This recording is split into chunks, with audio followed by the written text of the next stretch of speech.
YNC news కి స్వాగతం. ముందుగా ముఖ్యాంశాలు చూద్దాం.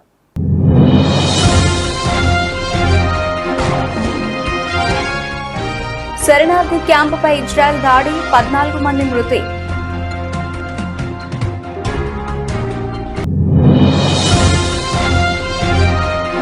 వైనాడు తరిమి కొడుతోంది, రాహుల్కు చురకలంటించిన ప్రధాని మోదీ.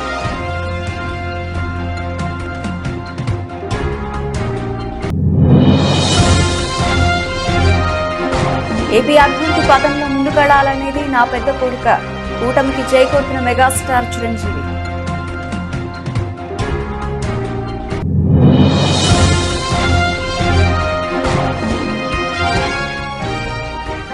విశాఖ జిల్లాలో కొనసాగుతున్న సీఎం జగన్ మేమంతా సిద్ధం బస్సు యాత్ర. విశేషంగా తరలి వచ్చిన జగన్ కు నిరాశనాలు పడుతున్న ప్రజలు.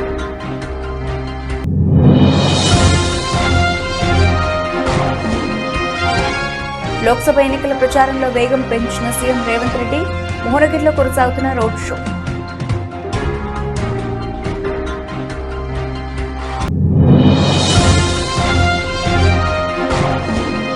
కొద్ది గంటల్లో కేకేఆర్ తో మ్యాచ్, కోహ్లీ బ్యాట్ విరగొట్టిన Rinku Singh video viral.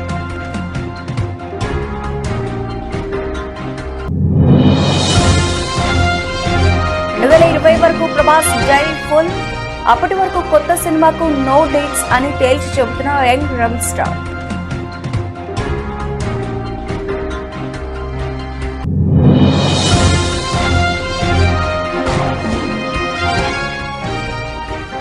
EV కార్ల ప్రియులకు గుడ్ న్యూస్, భారీగా తగ్గిన టెస్లా కార్ల ధరలు. రైట్ డీటెయిల్స్ చూస్తే, పాలస్తీనాపై ఇజ్రాయెల్ దాడులు కొనసాగుతూనే ఉన్నాయి. వెస్ట్ బ్యాంక్ లోని నూర్ షామ్స్ శరణార్థి శిబిరంపై ఇజ్రాయెల్ ఆర్మీ జరిపిన ఆపరేషన్లో 14 మంది మరణించారు. ఈ మేరకు పాలస్తీనా ఆరోగ్య శాఖ తెలిపింది. అయితే ఇజ్రాయెల్ ఆర్మీ మాత్రం 10 మంది మిలిటెంట్లను హతమార్చినట్లు ప్రకటించింది. కాగా 14 మంది ఆమర్లను నూర్ షామ్స్ క్యాంప్ నుంచి దవాఖానకు తరలించినట్లు పాలస్తీనియన్ రెడ్ క్రెసెంట్ వెల్లడించింది. అంతకుముందు ఇజ్రాయెల్ దాడిలో 11 మంది గాయపడినట్లు పాలస్తీన్ ఆరోగ్య శాఖ తెలిపింది. శుక్రవారం రాత్రి రఫా శివారు టల్ సుల్తాన్లోని నివాస భవనంపై జరిగిన వైమానిక దాడిలో 6 చిన్నారులు సహా మొత్తం 9 మంది మరణించిన విషయం తెలిసిందే. వారంతా ఒకే కుటుంబానికి చెందిన వారని బంధువులు తెలిపారు.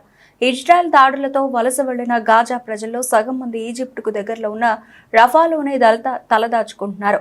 గత ఏడాది అక్టోబర్ 7 నుంచి గాజాలోని ప్రాణాలు కోల్పోయిన పాలస్తీనియన్ల సంఖ్య 34,049కు చేరింది. మరో 76,901 మంది గాయపడ్డారు. కాంగ్రెస్ నేత రాహుల్ గాంధీకి ప్రధాని నరేంద్ర మోదీ చురకలు అంటించారు. కాంగ్రెస్ యువరాజు 2019లో ఉత్తరప్రదేశ్లోని అమేథీ నుంచి పారిపోయినట్లుగానే 2024లో కేరళలోని వైనాడ్ నుంచి పారిపోవడం ఖాయమని చెప్పారు. ఈ నెల 26న జరిగే పోలింగ్ కోసం ఎదురు చూస్తున్న రాహుల్ కు పరాభవం తప్పదన్నారు. సార్వత్రిక ఎన్నికల్లో వైనాడ్ ప్రజలు రాహుల్ ను చిత్తుచిత్తుగా ఓడించబోతున్నారని స్పష్టం చేశారు. అమేథీని వదిలేసి వైనాడ్ ను వెతుక్కుంటున్నట్లుగా ఇప్పుడు మరో స్థానం వెతుకోవాల్సిందేనని అన్నారు. కాంగ్రెస్ పార్టీ ఇక ఒక తీగ లాంటిదని, దానికి వేర్లు కొమ్మలు లేవని అన్నారు. ఆ తీగకు ఆధారం కల్పించాలని చూసినా ఎలాంటి ఉపయోగం ఉండదని చెప్పారు. కాంగ్రెస్ ను నమ్ముకుంటే అధోగతేనని పరోక్షంగా తెలిసి చెప్పేశారు. శనివారం మహారాష్ట్రలోని నాందేడ్, పర్బానీ, కర్ణాటకలోని చిక్కబళ్ళాపూర్లో సార్వత్రిక ఎన్నికల ప్రచార సభల్లో ప్రధాని మోదీ ప్రసంగించారు. వికసిత్ భారత్ సాకారం కావాలంటే ప్రతిపక్ష ఇండియా కూటమిని ఎన్నికల్లో చిత్తుగా ఓడించాలని పిలుపునిచ్చారు. ఎన్నికల ఫలితాలు వెలువడక ముందే కాంగ్రెస్ పరాజయాన్ని అంగీకరించిందని పేర్కొన్నారు. దేశాన్ని విభజించిన పాపం కాంగ్రెస్ దేనని మండిపడ్డారు. రాజ్యాంగాన్ని జమ్మూ కాశ్మీర్లో అమలు చేయకుండా కాంగ్రెస్ అడ్డుకుందని ఆరోపించారు. మహారాష్ట్రలో ప్రతిపక్ష మహావికాస్ అఘాడీ ఓటు బ్యాంక్ రాజకీయాలు చేస్తోందని విమర్శించారు. కాంగ్రెస్ నకిలీ శివసేన పార్టీలు ఉగ్రవాది యాకూబ్ మెమన్ సమాధిని సుందరంగా అలంకరించడంలో బిజీగా ఉన్నాయని ఎద్దేవా చేశారు. ఎన్నికల్లో ఇండియా కూటమి గెలిస్తే మహారాష్ట్రలోని మరఠ్వాడాలో మళ్లీ నిజాం పాలన వస్తుందన్నారు. ఇక్కడ రజాకార ఆలోచన ధోరణి అధికంగా కనిపిస్తోందని ఆక్షేపించారు. తాను పేద కుటుంబంలో జన్మించానని, పేదరికం స్వయంగా అనుభవించానని, పేదల కష్టాలు తనకు తెలుసని ప్రధానమంత్రి మోదీ వెల్లడించారు. పేదలెవరూ తనలాగా కష్టాలు పడకుండా చూడాలన్నదే తన ప్రయత్నం అని పేర్కొన్నారు. తనను పదవి నుంచి తొలగించడానికి మన దేశంలోని, విదేశాల్లోని కొందరు బడా వ్యక్తులు, శక్తివంతమైన వ్యక్తులు చేతులు కలిపారని ప్రధాని మోదీ ఆరోపించారు. साथियों, कांग्रेस और उसके दोस्तों को भारत की हर विरासत से चीड़ है। कांग्रेसी सरकारें तो आजादी के बाद भी सेनाओं में अंग्रेजी निशानों को ढो रही थी। हमारी नौसेना के झंडे पर अब तक अंग्रेजों का प्रतीक चिन्ह था, हमने उसे हटाया। इतना ही नहीं, हमने नौसेना के झंडे पर छत्रपति शिवाजी महाराज का निशान लगाकर नेवी को नई पहचान दी है। नेवी के अधिकारी जो एपोलेट पहनते हैं उसमें भी अब छत्रपति शिवाजी महाराज की विरासत की झलक दिखती है। कुछ महीने पहले ही हमने नौसेना दिवस मनाने की परंपरा को भी बदला। पहले नौसेना दिवस दिल्ली में हुआ करता था, हमने नौसेना दिवस पर सिंधु दुर्ग के किले में भव्य आयोजन करके छत्रपति शिवाजी महाराज को श्रद्धांजलि भी दी और उनके संकल्पों को आगे बढ़ाने का व्रत भी लिया। लेकिन जब हम छत्रपति शिवाजी के सम्मान में कुछ करते हैं तो ये लोग उसका भी विरोध करते हैं। ఆంధ్రప్రదేశ్లో జనసేన అధినేత పవన్ కళ్యాణ్, తెదేపా అధినేత చంద్రబాబు, భాజపా కలిసి కూటమిగా ఏర్పడడం మంచి పరిణామమని సినీ నటుడు చిరంజీవి అన్నారు. ఆంధ్రప్రదేశ్లో జనసేన అధినేత పవన్ కళ్యాణ్, తెదేపా అధినేత చంద్రబాబు, భాజపా కలిసి కూటమిగా ఏర్పడ్డాన్ని సినీ నటుడు చిరంజీవి స్వాగతించారు. ఆంధ్రప్రదేశ్ అభివృద్ధి పథంలో ముందుకు వెళ్లాలన్నదే తనకున్న అతిపెద్ద కోరిక అన్నారు. అనకాపల్లి నుంచి భాజపా తరఫున లోక్సభ అభ్యర్థిగా పోటీ చేస్తున్న సీఎం రమేష్, పెందుర్తి అసెంబ్లీ స్థానం నుంచి జనసేన అభ్యర్థిగా పోటీ చేస్తున్న పంచకర్ల రమేష్ శనివారం హైదరాబాద్లోని చిరంజీవిని ఆయన నివాసంలో కలిశారు. ఈ సందర్భంగా ఆయన వాళ్ళిద్దరిని గెలిపించాలని కోరుతూ వీడియో విడుదల చేశారు. రాజకీయాల గురించి ప్రస్తావించడం అనేది చాలా సంవత్సరాల తర్వాత మళ్ళీ ఇదిగో ఇప్పుడే జరుగుతుంది. దానికి ప్రధానమైన కారణం తమ్ముడు పవన్ కళ్యాణ్, అలాగే చంద్రబాబు నాయుడు గారు తెలుగుదేశం నుంచి, బీజేపీ నాయకత్వం వీళ్ళందరూ ఒక కూటమిగా ఏర్పడ్డారు. అది చాలా సంతోషం, మంచి పరిణామం. ఈ సందర్భంగా మరీ ముఖ్యంగా ఈ రోజున నేను ఇట్లాగా మాట్లాడడానికి ప్రధానమైన కారణం నా మిత్రుడు, చిరకాల మిత్రుడు సీఎం రమేష్, అట్లాగే పంచగల్ రమేష్ రాజకీయంగా అరంగేట్రం చేసింది నా బ్లెస్సింగ్స్ తోటి. అది తను. అలాంటి పంచగల్ రమేష్ అండ్ సీఎం రమేష్ గారు వీరు నాకు కావలసిన వాళ్ళు ఇద్దరు కూడాను అనకాపల్లి కాన్స్టిట్యున్సీలో ఎంపీ క్యాండిడేట్గా, అలాగే పెందుర్తి ఎమ్మెల్యే క్యాండిడేట్గా వీరు నిలబడటం అన్నది నాకు చాలా సంతోషంగా ఉంది. ఎందుకంటే ఇద్దరు చాలా మంచి వాళ్ళే కాకుండా సమర్థవంతులు. ఇలాంటి వాళ్ళు అలాంటి కాన్స్టిట్యున్సీకి, దాని అభివృద్ధికి ఎంతగానో దోహదపడతారు అన్న నమ్మకం నాకు చాలా ప్రగాఢంగా ఉంది. ముఖ్యంగా సీఎం రమేష్ గారికి కేంద్రంతో ఉన్నటువంటి సంబంధాలు, అనుబంధం ఇది మరీ మరీ ప్రత్యేకం. నాకు అది ఎప్పటి నుంచో తెలుసు. వారి గురించి నేను వింటూనే ఉన్నాను, చూస్తూనే ఉన్నాను. అండ్ ముఖ్యంగా ఆ కాన్స్టిట్యున్సీ, అనకాపల్లి కాన్స్టిట్యున్సీ అభివృద్ధికి ఈయన పరిచయాలు, కేంద్రంతో ఈయనకున్న సత్సంబంధాలు ఎంతో ఉపయోగపడతాయి. తద్వారా రమేష్ అలాగే మిగతా ఎమ్మెల్యేలు అందరూ కూడా ఎవరైతే అభివృద్ధి చేయాలి ఆయా ఎమ్మెల్యే నియోజకవర్గాలు అనుకున్నారో అవన్నీ కూడా సజావుగా సాగిపోతాయంటానికి దాని వెనకాల సీఎం గారి కృషి డెఫినెట్గా ఉంటుందంటలో ఎలాంటి సందేహం లేదు. అండ్ వీరి నాయకత్వంలో మిగతా వాళ్ళ ఎమ్మెల్యేలు అందరూ కూడాను కలిసికట్టుగా అనకాపల్లి అభివృద్ధికి ఎంతగానో దోహదపడతారు అండ్ రిజల్ట్ చూపిస్తారన్న ప్రగాఢ విశ్వాసం ఉంది. కాబట్టి వీళ్ళిద్దరి గురించి ఈరోజు ప్రస్తావిస్తున్నాను. మీ అందరి ఆశీస్సులు వీళ్ళకి ఉంటాయని ప్రగాఢంగా నమ్ముతూ సెలవు తీసుకుంటున్నాను. ప్లీజ్ వారిని గెలిపించండి. అనకాపల్లి నియోజకవర్గం యొక్క అభివృద్ధిని మనందరం చూస్తాం. అంతేకాదు, నాది చాలా పెద్ద కోరిక, ఆంధ్రప్రదేశ్ అభివృద్ధి పథంలో ముందుకు వెళ్ళాలి. దానికి కానీ మీరందరూ నడుము బిగించండి. మీరందరూ కూడాను ఇలాంటి వారికి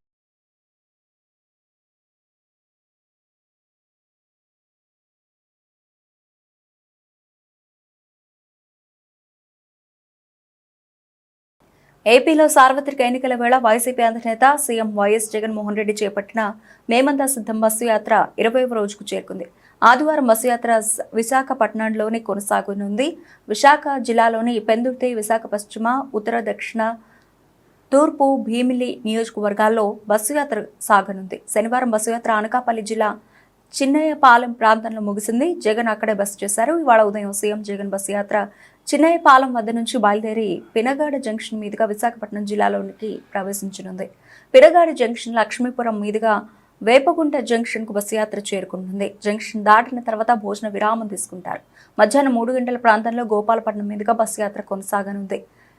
ఎన్ఏడి జంక్షన్, కంచరపాలెం, అక్కయ్యపాలెం, మద్దలపాలెంకు సీఎం జగన్ చేరుకుంటారు. అనంతరం వెంకోజీపాలెం, హనుమంతువాక మీదుగా ఎంవీవీ సిటీ, ఎండాడ వద్ద ఏర్పాటు చేసిన రాత్రి బస శిబిరానికి సీఎం జగన్ చేరుకుంటారు. జగన్ బస్సు యాత్రకు ప్రజల నుంచి భారీ స్పందన లభిస్తోంది. విశాఖ జిల్లాలోనూ బస్సు యాత్రకు ప్రజలు భారీ సంఖ్యలో తరలివచ్చేలా వైసీపీ నేతలు ఏర్పాట్లు చేశారు.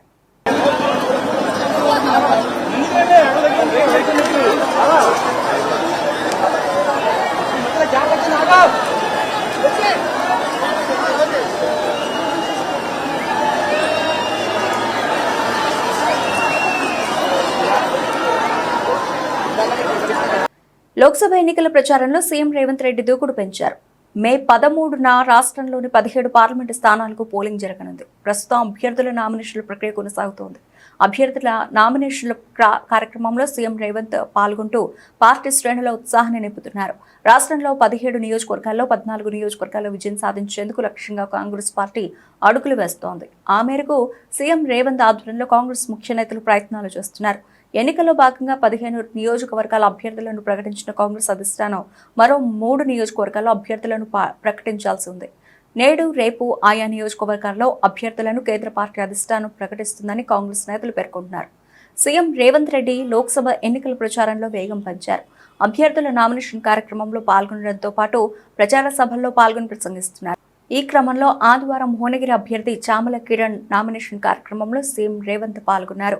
అనంతరం సాయంత్రం 4 గంటలకు జరిగే రోడ్ షో సభలో సీఎం రేవంత్ పాల్గొని ప్రసంగిస్తారు. భువనగిరి సభకు సీఎంతో పాటు మంత్రి కోమటిరెడ్డి వెంకటరెడ్డి కూడా హాజరు కానున్నారు.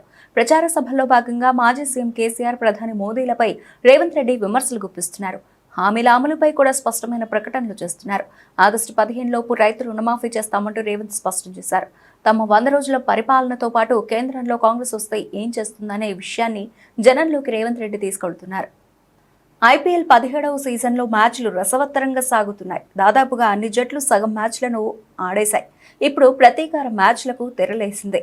సొంత మైదానంలో కోల్కతా నైట్ రైడర్స్ చేతిలో ఓటమిని చవిచూసిన రాయల్ ఛాలెంజర్స్ బెంగళూరు జట్టుకు ప్రతీకారం తీర్చుకునే అవకాశం వచ్చింది. ఆదివారం మధ్యాహ్నం కోల్కతాలోని ఈడెన్ గార్డెన్స్ వేదికగా ఇరు జట్లు తలపడనున్నాయి. కొద్ది గంటలో మ్యాచ్ అనగా విరాట్ కోహ్లీ బ్యాట్ను రింకు సింగ్ విరగొట్టాడు. ఐపీఎల్ 17వ సీజన్లో భాగంగా మార్చి 29న బెంగళూరులోని చిన్నస్వామి స్టేడియంలో కేకేఆర్, ఆర్సీబీ జట్లు తలపడ్డాయి. ఈ మ్యాచ్లో విరాట్ కోహ్లీ రాణించడంతో మొదట బ్యాటింగ్ చేసిన ఆర్సీబీ నిర్ణీత 20 ఓవర్లలో 6 వికెట్లు కోల్పోయి 182 పరుగులు చేసింది. ఈ లక్ష్యాన్ని కోల్కతా 16.5 ఓవర్లలో 3 వికెట్లు కోల్పోయి ఛేదించింది.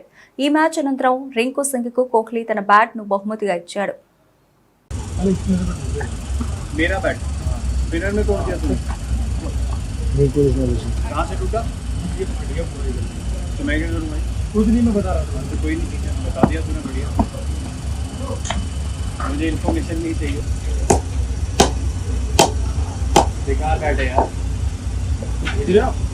इधर किसको भेज रहे हो लो यार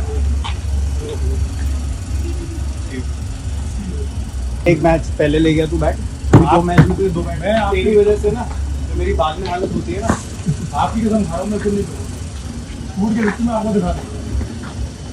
బాహుబలి సినిమాతో ప్రభాస్ పాన్ ఇండియా స్టార్ అయిపోయాడు. బాహుబలి ది కన్క్లూజన్ తర్వాత ఆయన నటించిన చిత్రాలన్నీ పాన్ ఇండియా స్థాయిలో విడుదలైనవే. అయితే వీటిలో చాలా వరకు బాక్సాఫీస్ వద్ద ఆశించిన స్థాయిలో విజయం సాధించలేదు. అయితే కూడా ప్రభాస్ ఇమేజ్కి కొంచెం కూడా డ్యామేజ్ కాలేదు. ఇంకా చెప్పాలంటే పాన్ ఇండియా నుంచి పాన్ వరల్డ్కి ఆయన మార్కెట్ పెరిగిపోయింది. ప్రస్తుతం ఏ పాన్ ఇండియా హీరో చేతిలో లేనన్ని సినిమాలు ప్రభాస్ చేతిలో ఉన్నాయి. ఇప్పుడు కొత్తగా ఏ డైరెక్టర్ అయినా ప్రభాస్తో సినిమా చేయాలంటే మరో 2 ఏళ్ల వరకు ఆగాల్సిందే. 2026 వరకు ఆయన డైరీ ఖాళీగా లేదు.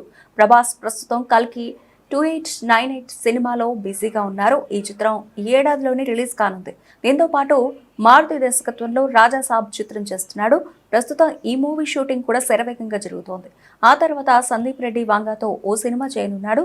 ఈ చిత్రానికి స్పిరిట్ అనే టైటిల్ ఖరారు చేశాడు. ఇది కూడా పాన్ వరల్డ్ స్థాయిలో రిలీజ్ చేయనున్నారు. వీటితో పాటు సలార్ సీక్వెల్ ఉంది. ప్రశాంత్ నీల్ దర్శకత్వం వహించే ఈ చిత్ర షూటింగ్ కూడా ఈ ఏడాదిలోనే ప్రారంభమయ్యే అవకాశం ఉంది. ప్రస్తుతం ప్రీ ప్రొడక్షన్ పనులు జరుగుతున్నాయి. అలాగే కల్కి చిత్రానికి కూడా రెండో భాగం ఉంది. వీటితో పాటు మంచు విష్ణు హీరోగా తెరకెక్కుతున్న కన్నప్పలోనూ ప్రభాస్ ఓ కీలక పాత్ర పోషించబోతున్నట్లు వార్తలు వస్తున్నాయి. ఈ చిత్రాలన్నీ పూర్తవడానికి కనీసం 2 ఏళ్ల సమయం పడుతుంది. ఆ తర్వాత హనురాఘవపూడితో ఓ సినిమా చేయబోతున్నాడు.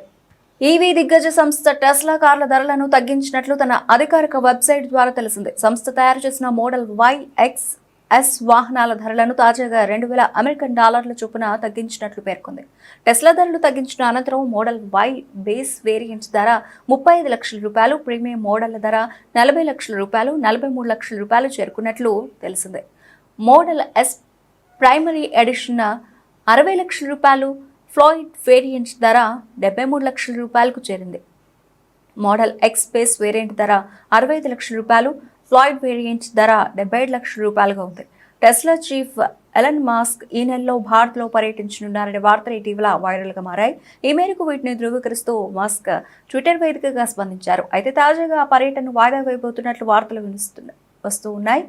ఏప్రిల్ 23న అమెరికాలో టెస్లా ఇన్వెస్టర్ల సమావేశం ఉండడంతో ఈ పర్యటన వాయిదా పడిందని కొన్ని మీడియా సంస్థల్లో కథనాలు వస్తున్నాయి. అయితే ఈ మేరకు కంపెనీ వర్గాల నుంచి ఎలాంటి అధికారిక ప్రకటన వెలువడలేదు. మస్క్ భారత్లో ₹16,000 కోట్ల పెట్టుబడులు పెట్టేందుకు సిద్ధంగా ఉన్నట్లు సమాచారం. టెస్లా కంపెనీని భారత్లో ప్రవేశించేలా చేసేందుకు నిబంధనల్లో మార్పులు తీసుకురావాలని మస్క్ గతంలో ప్రధానితో పాటు ఇతర కేంద్ర మంత్రులు అధికారులతో సమావేశమైన సంగతి తెలిసిందే. విదేశీ కంపెనీలు భారత్లో ప్రవేశించేందుకు లైన్ క్లియర్ చేస్తూ కేంద్రం కొత్త ఈవీ పాలసీను రూపొందించింది. ఈ మేరకు కేంద్రం ఇటీవల ఆటోమొబైల్ తయారీ కంపెనీల అభిప్రాయాలను సైతం తీసుకున్నట్లు ప్రకటించింది. మంగళగిరి రూరల్ పోలీస్ స్టేషన్లో మాజీ ముఖ్యమంత్రి చంద్రబాబు నాయుడుపై ఐపీసీ 420 సెక్షన్ 405 కింద ఫిర్యాదు చేశారు political co analyst Rakesh Kumar. Political analyst వద్ద నుండి అనేక కాన్సెప్ట్లను దొంగతనం చేసిన వ్యక్తి చంద్రబాబు నాయుడు అని ఆయన ఆరోపించారు. అమరావతి రైతుల స్ట్రాటజీ కాన్సెప్ట్ను తన వద్ద నుండి దొంగతనం చేసిన వ్యక్తి చంద్రబాబు. అమరావతి రైతులను పూర్తిగా వదిలేశారు. అమరావతి రైతుల పీకలు కోసింది చంద్రబాబు నాయుడే. అమరావతి రైతులను పేడ టెస్టులుగా చేసింది చంద్రబాబు నాయుడు. ఇప్పుడు రాష్ట్ర ప్రజలందరినీ విజన్ అనే కొత్త కాన్సెప్ట్తో మోసం చేస్తోంది చంద్రబాబు నాయుడు. ప్రజాకోర్టులో చంద్రబాబుపై నేను పోరాడతా అంటూ రాకేష్ సంచలన ఆరోపణలు చేశారు. నన్ను నా కన్సల్ట్ తీసుకోవాలి డెఫినెట్లీ. సరే ఓకే, నువ్వు అన్యాయం చేసావు, నువ్వు చేసావు, ఏమైంది? ఎందుకు ఆపావు? మరి ప్లాన్ బి ప్లాన్ సి ఎక్కడ ఉంది? What was plan B and plan C?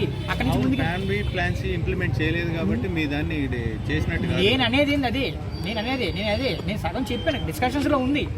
నువ్వు ఇంప్లిమెంట్ చేసావు, తర్వాత కూడా మీతో ట్రావెల్ నువ్వే ఫోన్ చేసావు, నువ్వే చెప్పావుగా, మెసేజ్ పెట్టావుగా.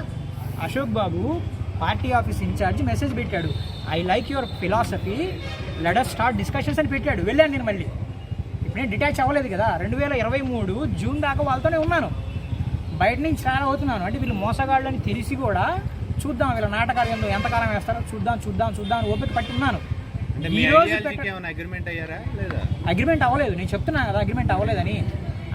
చెప్తున్నా. జరిగిన ఎవిడెన్సెస్ ఉన్నాయి, క్లియర్గా నాదని చెప్తున్నాను.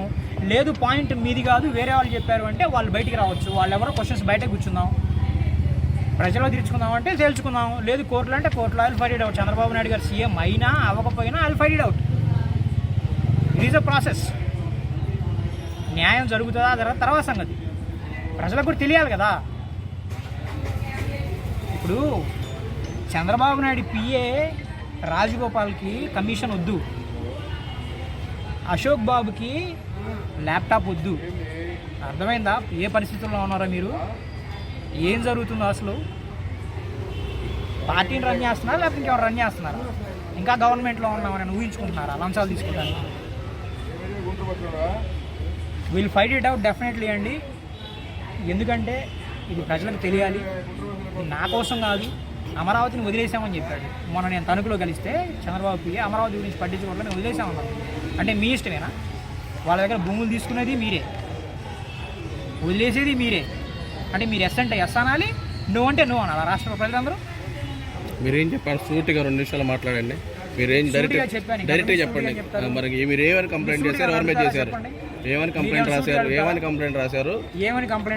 చెప్పండి. యాదాద్రి భువనగిరి జిల్లాలో వరుస దొంగతనాలతో సంచలనం రేపిన చైన్ స్నాచింగ్ డక్కలి గ్యాంగ్ను అరెస్టు చేసిన రాచకొండ పోలీసులు నిందితుల నుండి 41 తులాల బంగారు ఆభరణాలు, 2 కేజీల వెండి, ఒక మోటార్ సైకిల్ స్వాధీనం చేసుకున్నారన్నారు. వీటి విలువ మొత్తం 30,40,000 రూపాయలని సిపి తరుణ్ జోషి వెల్లడించారు. నిందితులు ఆంధ్రప్రదేశ్ పల్నాడు జిల్లాకు చెందిన పొట్టేటి మరియాదాస్, పోటెత్తి శాంతయ్య, మరో 2 నిందితులు యాదాద్రి భువనగిరి జిల్లా దత్తప్పగూడెం చెందిన కర్ణి లక్ష్మి, మరొకరు అమ్మనబోలు గ్రామానికి చెందిన బాణాల రాజేష్ గా గుర్తించిన పోలీసులు నిందితులపై కేసు నమోదు చేసి రిమాండ్కు తరలించినట్లు సిపి తరుణ్ జోషి తెలిపారు. కేసును ఛేదించిన పోలీసు సిబ్బందిని సిపి అభినందించారు. ఈరోజు మేము రచకొండ పోలీస్ తరఫు నుంచి ఒక డక్కలి గ్యాంగ్కి పట్టుకోవడం జరిగింది.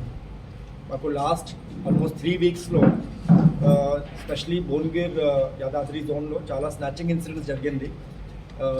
ఆల్మోస్ట్ ఇది 27th మార్చ్ నుంచి 10 ఇన్సిడెంట్స్ అయింది. Almost like back to back 9 incidents snatching జరిగింది. జనరలీ ఇప్పుడు సమ్మర్ సీజన్ ఉంది. మన అబ్జర్వేషన్ ఏమిటి, ఇది పబ్లిక్ కూడా పైకప్పు నిద్రిస్తున్నారు. సో అది రూఫ్ టాప్లో అది అన్ని మొత్తం ఫ్యామిలీ కలిపి అక్కడ నిద్రిస్తున్నారు. సో వాళ్ళకి కింద ఎవరు లేదు. సో ఈ ఇష్యూకి కొంచెం బెనిఫిట్ తీసుకొని ఒక మంచి మెయిన్ అక్యూజ్ పర్సన్ ఉన్నారు,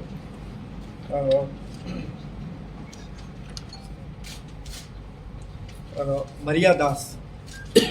ఇంతే వాళ్ళకి కూడా పాత క్రిమినల్ హిస్టరీ ఉంది.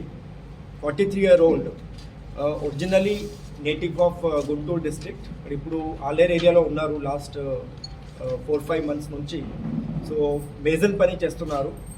ఇక్కడ వచ్చి ఈ అన్ని స్నాచింగ్ ఇన్సిడెంట్స్ ప్లాన్ చేశారు. మొత్తం ప్లానింగ్ చేసి మొత్తం అది వచ్చి ఒకరోజు ముందు ఏరియాలో వచ్చి మొత్తం రెక్కీ చేసి ప్లాన్ చేశారు. సో ఎందుకు అంటే ఇది మేజర్కి పనిలో ఎక్కువ డబ్బులు లేదు. సో అతనికి ఫ్యామిలీ ఉంది ఇక్కడ, తర్వాత ఇంకా ఎక్స్ట్రా ఫ్యామిలీ కూడా పెట్టారు. దానికి మెయింటెనెన్స్ కోసం డబ్బులకి అవసరం ఉంది. మేజర్ని పని చేస్తే ఎక్కువ డబ్బులు రావట్లేదు. So he has planned everything. And ఒకరోజు ముందు విలేజెస్కి విజిట్ చేసి ఎక్కడ వెహికల్ పెట్టాలి, ఎస్కేప్ రూట్ ఎట్లా ఉంది, ఏ ఇల్లుకి టార్గెట్ చేయాలి. జనరల్లీ ఇది ఫీల్డ్స్ పక్కన వాళ్ళ ఇల్లుకి జనరల్లీ టార్గెట్ చేస్తున్నారు. ఎందుకంటే ఎస్కేప్ కొంచెం ఈజీ ఉంది. సో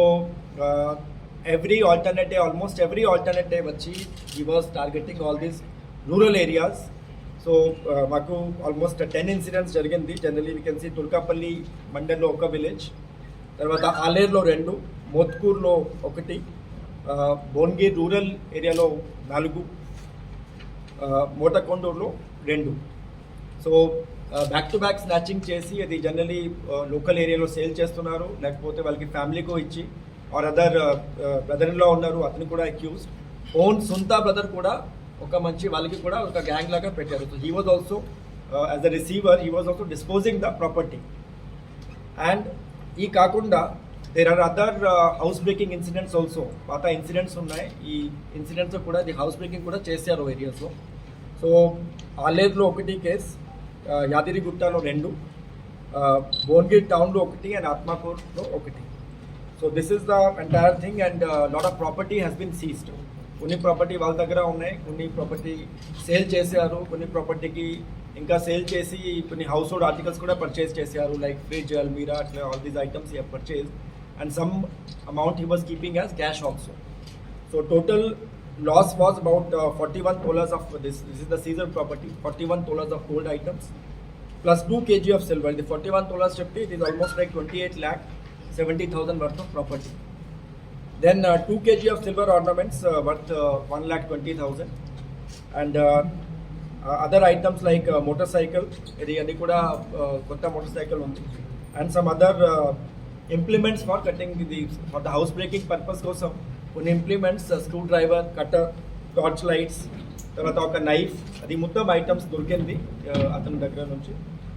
ఈ మొత్తం ఆపరేషన్ మన లోకల్ పోలీస్ వాళ్ళు చేశారు. ఇది లోకల్ డీసీపీ గారు రాజేష్ బాగా హార్డ్ వర్క్ చేసి ఇది ఇన్ఫర్మేషన్ పెట్టి పబ్లిక్కి కూడా మోటివేట్ చేశారు.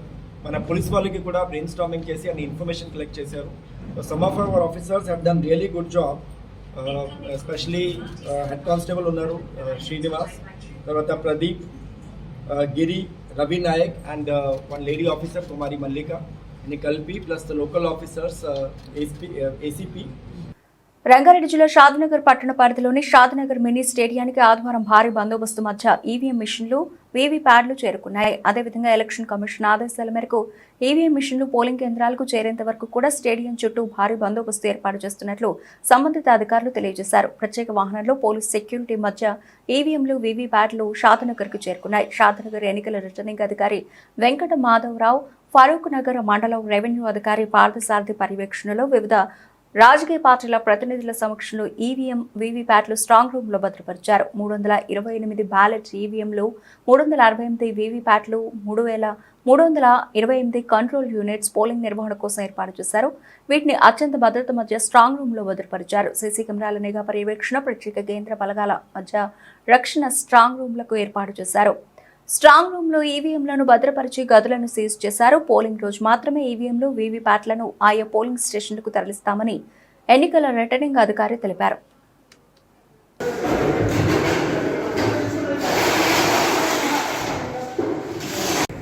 ఈరోజు అసెంబ్లీ షాద్నగర్ నియోజకవర్గానికి సంబంధించి 11 నవంబర్ పార్లమెంట్కి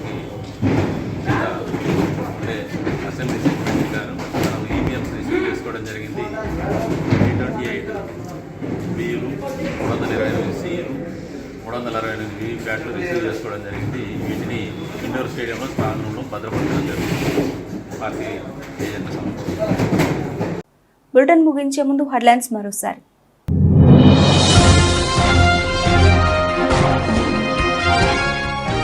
శరణార్థి క్యాంపుపై ఇజ్రాయెల్ దాడి, 14 మంది మృతి.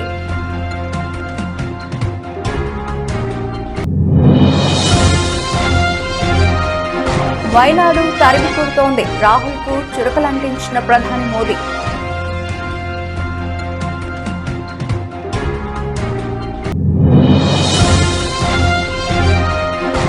ఏపీ అభివృద్ధి పథంలో ముందుకెళ్లాలనేది నా పెద్ద కోరిక, కూటమికి చేకూర్చిన మెగాస్టార్ చిరంజీవి.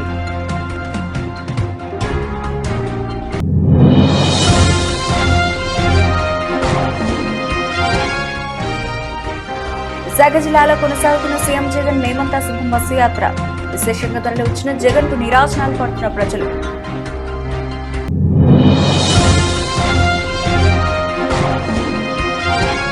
లోక్సభ ఎన్నికల ప్రచారంలో వేగం పెంచిన సీఎం రేవంత్ రెడ్డి, మోహనగిరిలో కొనసాగుతున్న రోడ్ షో.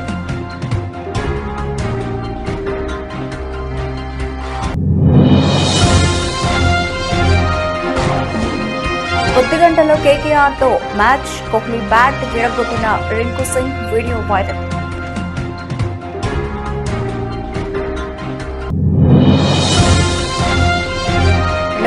వరకు ప్రభాస్ డైరీ ఫుల్, అప్పటి వరకు కొత్త సినిమాకు నో డేట్స్ అని తేల్చి చెబుతున్న యంగ్ రెబల్ స్టార్.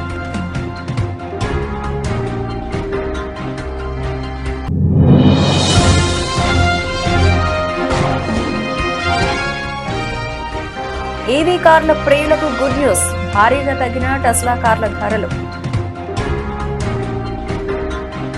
ఇవి ఇప్పటివరకు నిలిచిన అప్డేట్స్. మరిన్ని అప్డేట్స్ తో మళ్ళీ కలుద్దాం. అంతవరకు సెలవు, నమస్తే.